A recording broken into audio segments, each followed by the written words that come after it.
Welcome. I'm the White Rabbit Witch. Join me and tap the subscribe button below.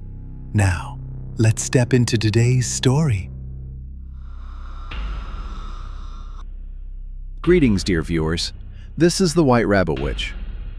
Today's mystery file takes us back to 2009 to a tropical corner of Southeast Asia where a newlywed couple vanished into silence. They entered the massage parlor together. Only one of them ever came out. The husband claimed, "She left before me," and yet not a single person saw her walk out. The CCTV footage? Erased. The staff? Evasive and forgetful. And the husband? He flew home just 48 hours after the incident.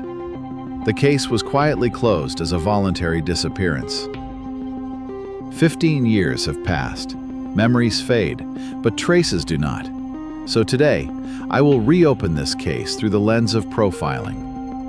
The clue you missed, the expression you ignored, and perhaps the true face of the one you trusted most. Shall we begin?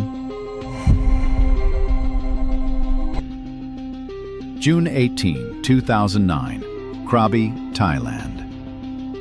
A foreign couple on their honeymoon, Elizabeth Murphy and Daniel Clark, entered a small local massage parlor together. Only one of them ever walked out. They were from Seattle, Washington, married just 12 days earlier. Their hotel check-in time was 10:42 a.m. Not a luxury resort, but a modest guest house near the local market. They said the resorts were fully booked, but that choice was the first clue. In photos, the couple looked like ordinary tourists. Sunburned shoulders, sweaty shirts, worn-out slippers. But here's the strange part. Elizabeth was known to prefer luxury hotels and spa facilities. Her social media, statements from friends, even her pre-wedding emails. None suggested she would have chosen a cheap market massage shop. So then who made that choice? It was the husband, Daniel Clark. He had planned nearly every detail of their trip. And the massage appointment? It was booked in person, not online. During the investigation, this was brushed off as a spontaneous decision. But now we must reconsider every one of his decisions. At exactly 4:03 p.m., the couple appeared on CCTV at the entrance to the massage shop. Elizabeth wore a short-sleeved dress. Daniel was in a red Hawaiian shirt. They were holding hands, smiling. But was that smile real? Or was it part of the plan? Looking closely, Elizabeth's fingers weren't gripping back. In fact, it looked like her hand was being held. That was the second clue. At 4:05 p.m., the two stepped inside the shop. And shortly after, the incident began. Inside the massage parlor, it was dark and quiet.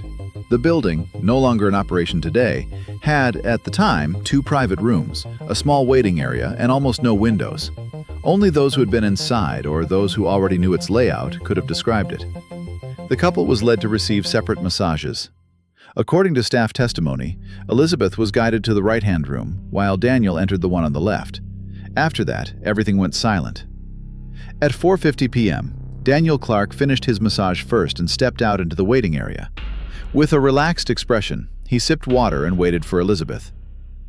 The moment he asked the staff, "Is she not done yet?" was at 4:58 p.m. At that point, nothing seemed out of place, but the time he waited for her kept stretching. 15 minutes, 20 minutes, then over 30. At last, Daniel asked the staff again, "My wife, is she still inside?" To which the staff replied, "Oh, your wife? She left just a little while ago." That exchange is recorded in the police report. Daniel later claimed he looked surprised, but one of the staff present said, his eyes didn't show surprise, they were blank. From that moment, the case began to accelerate. Daniel looked around the area for Elizabeth and soon after filed a missing person report.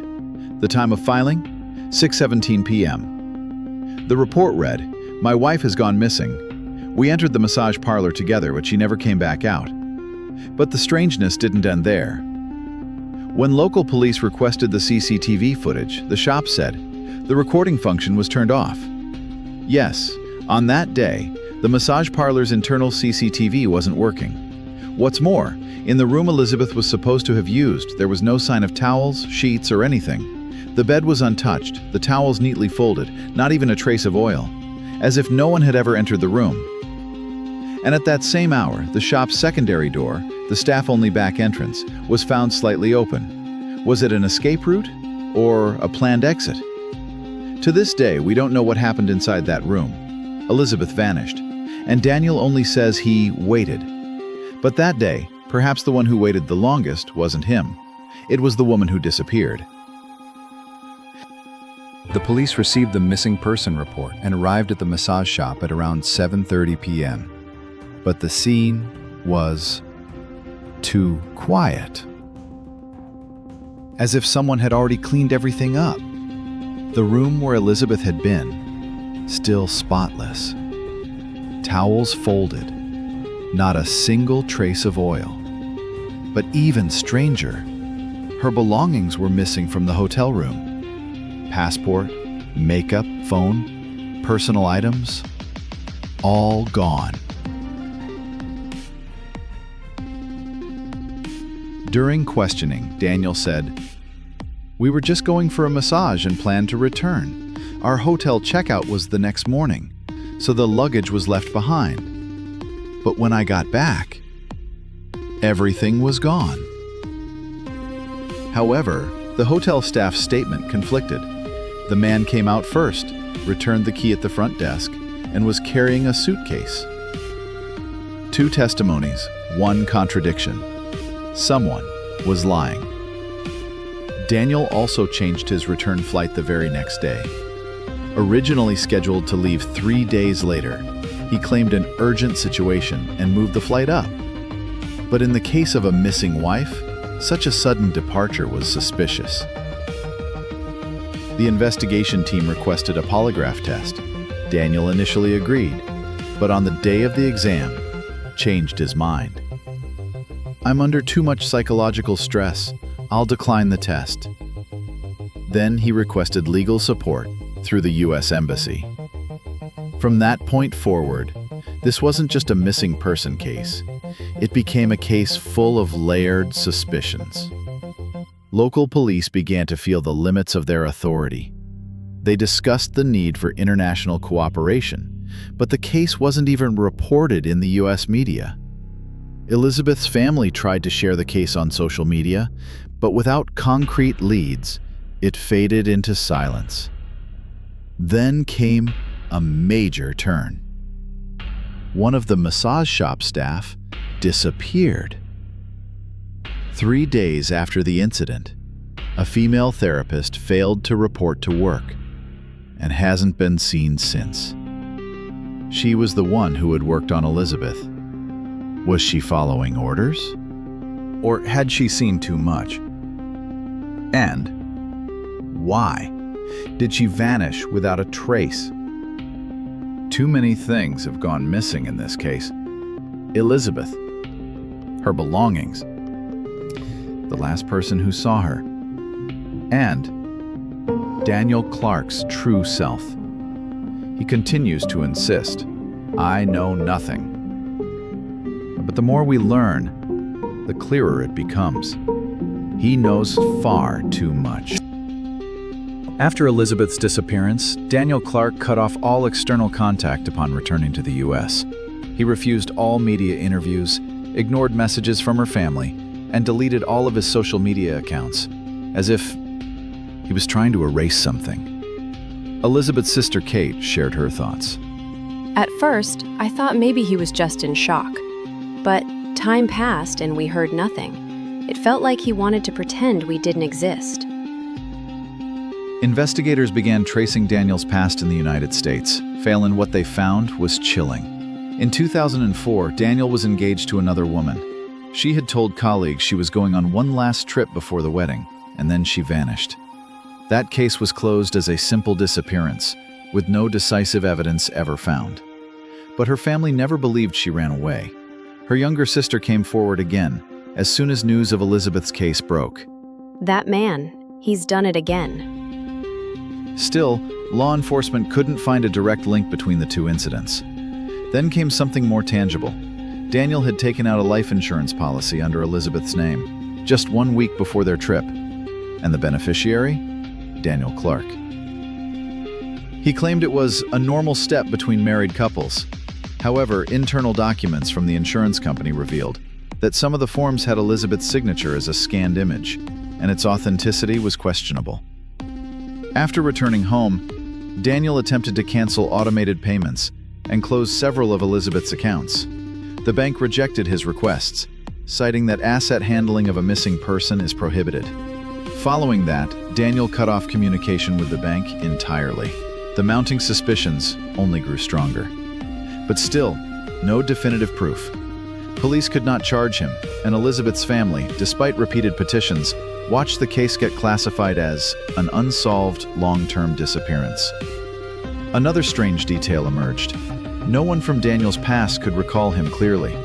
Colleagues, friends, even neighbors, they all spoke of vague memories, as though he had appeared out of nowhere, slipped into someone's life, and disappeared again.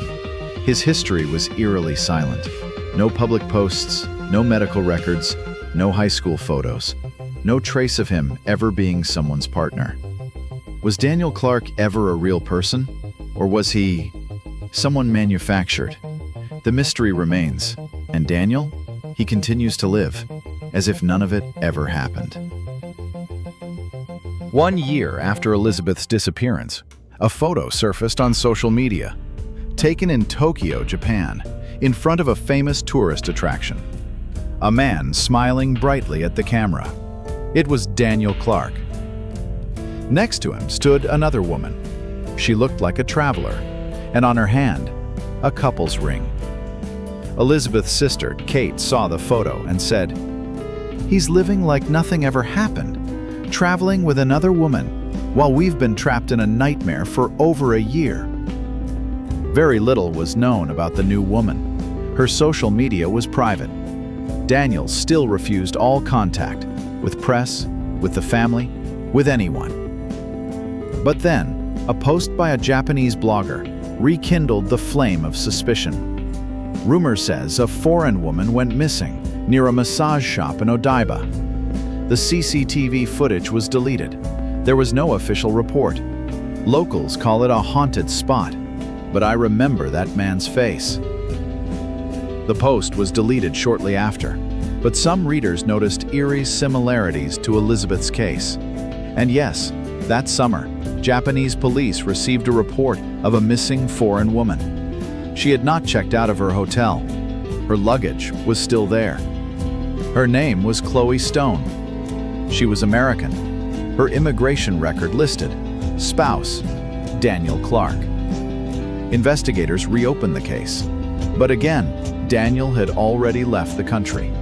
Just 2 days after Chloe went missing, he departed via Singapore. No one knows where he went.